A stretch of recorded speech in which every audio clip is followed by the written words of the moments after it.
यहाँ पर हम पीएफएमएस पोर्टल के लिए जो एसओपी है यानी कि स्टैंडर्ड ऑपरेटिंग प्रोसीड्यूर्स, उसमें यूज़र मैनुअल का है, किस प्रकार से इसमें काम करना है उसको हम इस वीडियो में डिटेल से देखेंगे, तो आप वीडियो कम्प्लीटली देखिएगा। तो सबसे पहले यहाँ पर पीएफएमएस पोर्टल के माध्यम से जो भुगतान होना है, व्यय किए जाने का एसओपी है, उसको हम डिटेल से समझेंगे। तो इसका सबसे पहले जो पीएफएमएस है, इसका जो फुल फॉर्म है वो है public financial management system, PFMS, public financial management system. अब इसमें क्या है, जब आप इसकी वेबसाइट पर जाएंगे तो इस प्रकार का एक लॉगिन पेज खुलेगा, लॉगिन आएगा ऊपर, जैसे कि आप लॉगिन लिखा हुआ यहाँ पर देख पा रहे होंगे। तो इस लॉगिन के माध्यम से यहाँ पर लॉगिन किया जा सकता है। और यहाँ पर कई एक जो पॉइंट्स है, ट्रांजैक्शन वाले पॉइंट्स हैं, ये नोट करने वाले हैं और देखने वाले हैं। यहाँ पर टुडे ट्रांजैक्शन काउंट लिखा हुआ है, अमाउंट लिखा हुआ है, कितने रुपए का यहाँ पर ट्रांजैक्शन किया गया है, फाइनेंशियल ईयर वाइज थे इसमें ट्रांजैक्शन टोटल कितने हुए हैं, know your payments, track NSP point. तो ये सभी पॉइंट जहाँ से आप देख पाएंगे और मिल जाएंगे जिनकी आपको आवश्यकता रहेगी। आगे देखिएगा, विद्यालय प्रबंध समिति यानी कि एसएमसी द्वारा पीएफएमएस पोर्टल के माध्यम से भुगतान की प्रक्रिया प्रारंभ करने के पूर्व ध्यान देने योग्य जो महत्वपूर्ण पॉइंट है उनको देख लेते हैं। तो सबसे पहले इसकी वेबसाइट भी हमें जानना चाहिए कि ये वेबसाइट है https://pfms.nic.in। इस वेबसाइट के माध्यम से सब कुछ कार्य किया जाना है। और स्कीम का नेम है Samagra Shiksha UP elementary education. Elementary agency जो है वो एसएमसी, ये एजेंसी का नाम होगा, विद्यालय प्रबंध समिति। और इसका कार्य जो एसएनए बैंक है वो बैंक ऑफ बड़ौदा के माध्यम से किया जाएगा। और इसके बाद में जो स्टेक होल्डर होंगे यहाँ पर प्रधानाध्यापक, सहायक अध्यापक और अध्यक्ष, 3 लोग यहाँ पर होल्डर होंगे, यहाँ पर जो काम करेंगे। पेमेंट मोड होगा प्रिंट पेमेंट एडवाइस, पीपीए के माध्यम से ये किया जाएगा। अब किस अध्यापक का क्या रोल है, अध्यक्ष का क्या रोल है, सहायक अध्यापक का क्या रोल है, उसको हम लोग यहाँ पर देखेंगे। तो यहाँ पर प्रधानाध्यापक जो काम करेंगे पीएफएमएस पोर्टल पर एजेंसी एडमिनिस्ट्रेटर होंगे और एजेंसी डेटा को अप्रूवर बनेंगे। साथ ही साथ पीपीए सिग्नेटरी हस्ताक्षरी होंगे, जो पीपीए का पेमेंट होना है, पेमेंट जो मोड है प्रिंट पेमेंट एडवाइज, उसका हस्ताक्षरी होंगे। इसके बाद में जो सहायक होगा, असिस्टेंट टीचर होगा, वो पीएफएमएस एजेंसी डेटा ऑपरेटर होगा, ये ऑपरेटर का काम करेगा। इसके बाद जो अध्यक्ष है विद्यालय प्रबंध समिति का, उसका यहाँ पर जो पीपीए सिग्नेचरी यानी कि हस्ताक्षरी के काम करेंगे ये दोनों, प्रधानाध्यापक और अध्यक्ष, ये दोनों मिल करके, तो ये काम इनका रहेगा। अब देखते हैं यहाँ पर भुगतान और व्यय करने की जो एसओपी है वो क्या है। सर्वप्रथम पीएफएमएस पोर्टल पर यह सुनिश्चित कर लिया जाए कि विद्यालय पंजीकृत है अथवा नहीं।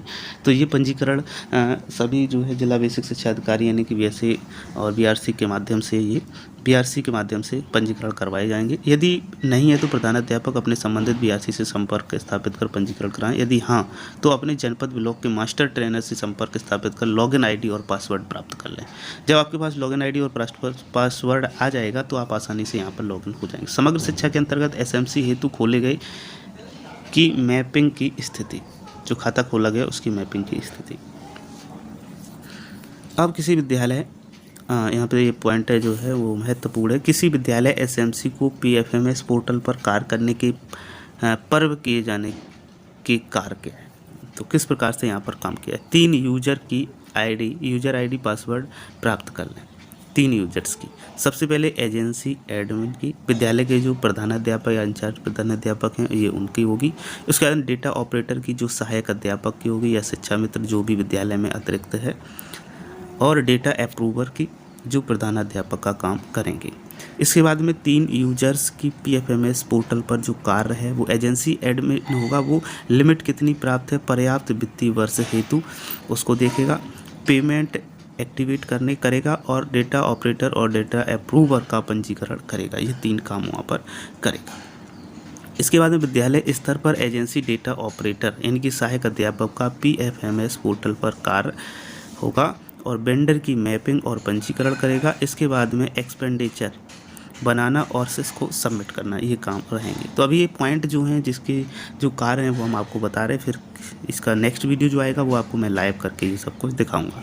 इसके बाद विद्यालय स्तर पर एजेंसी डेटा अप्रूवर जो प्रधानाध्यापक हैं उनका PFMS पोर्टल पर क्या कार्य है। डेटा ऑपरेटर द्वारा बनाए गए एक्सपेंडिचर को चेक करके अप्रूव करना तथा उसका PPA जनरेट कर बैंक ऑफ बड़ौदा के संबंधित शाखा में जमा करना तथा शाखा प्रबंधक से समन्वय स्थापित कर भुगतान की प्रक्रिया पूर्ण कराना, ये काम होगा। तो सबसे पहले क्या है, एक्सपेंडिचर इनकी रसीद जो बनाई जाएगी उसको अप्रूव करेंगे हेड, और PPA जनरेट करेंगे, और बैंक ऑफ बड़ौदा जहाँ पर अकाउंट ओपन किया गया है उसकी ब्रांच में जा कर के पेमेंट को, भुगतान की प्रक्रिया को पूर्ण करवाएंगे, ये काम होगा। अब देखिए यहाँ पर नोट करने वाली बात है, विद्यालय स्तर पर पिटी केस की आवश्यकता पड़ने पर प्रधानाध्यापक इंचार्ज स्वयं को वेंडर के रूप में पंजीकृत कर अधिकतम 5,000 रुपये तक व्यय कर सकते हैं। यानी कि कैश के रूप में जो है, पिटी केस मतलब कैश के रूप में 5,000 रुपये तक आप वहाँ से निकाल सकते हैं, ये साफ यहाँ पर किया गया। विद्यालय स्तर की मरम्मत, तकनीकी समस्या अथवा किसी अन्य समस्याओं के निराकरण हेतु ब्लॉक जनपद स्तर के मास्टर ट्रेनर से संपर्क कराया जाना होगा। यदि उनके द्वारा समस्या का निस्तारण नहीं किया जा रहा है या विलंब किया जा रहा है तो राज्य स्तर पर गठित 5 लोगों से संपर्क स्थापित किया जा सकता है।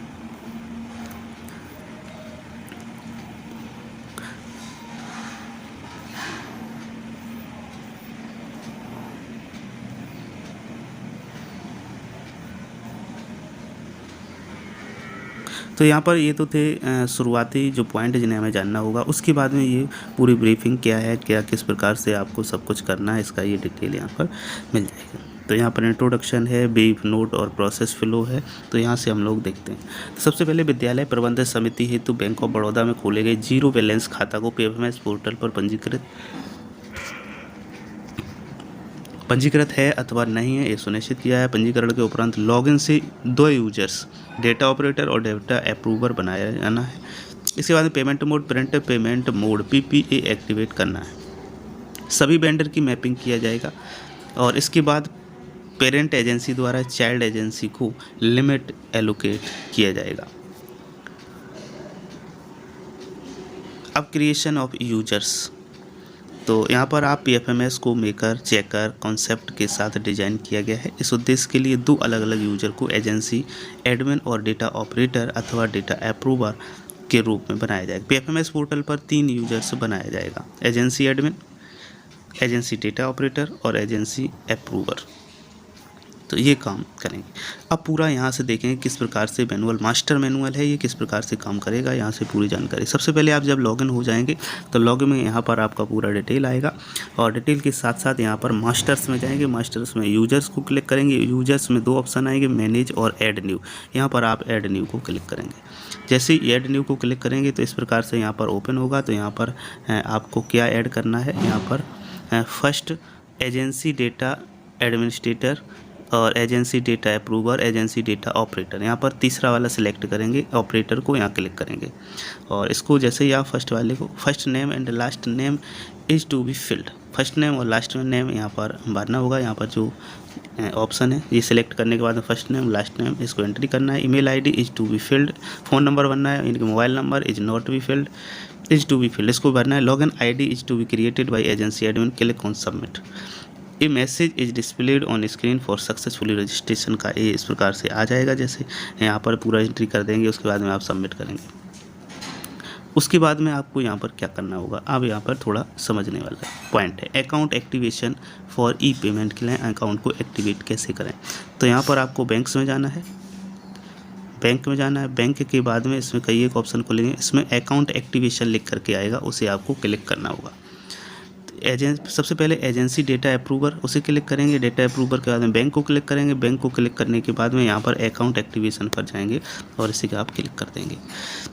अब इसके बाद में अकाउंट नंबर को आप यहाँ से सर्च भी कर सकते हैं। जैसे सर्च करेंगे तो आपका अकाउंट नंबर यहाँ पर शो हो जाएगा। इस प्रकार से जब आप सर्च करेंगे तो यहाँ पर शो हो जाएगा। इसके बाद में आपको यहाँ पर सही टिक करना है। उसके बाद में यहाँ पीछे से सिलेक्ट करना है। सिलेक्ट में अब यहाँ पर आपको ई पेमेंट यूजिंग प्रिंट एडवाइस, इसको आपको यहाँ से क्या करना होगा, एक्टिवेट करना। तो इसे आप जब क्लिक करेंगे और इसे आप प्रिंट एक्टिवेट करने के बाद में इसे सबमिट करेंगे तो यहाँ पर ये लिख के आ जाएगा, दिस स्टेटस में गेट अचीव्ड ऑटोमेटिकली। इसके बाद में कैश, तो थोड़ा वीडियो लंबा हो रहा है तो मैं यहाँ पर ही इसको रखता हूँ। उसके बाद में नेक्स्ट वीडियो में आपको ये अन्य जो भी है किस प्रकार से पूरा डिटेल हम आपको दिखाएंगे।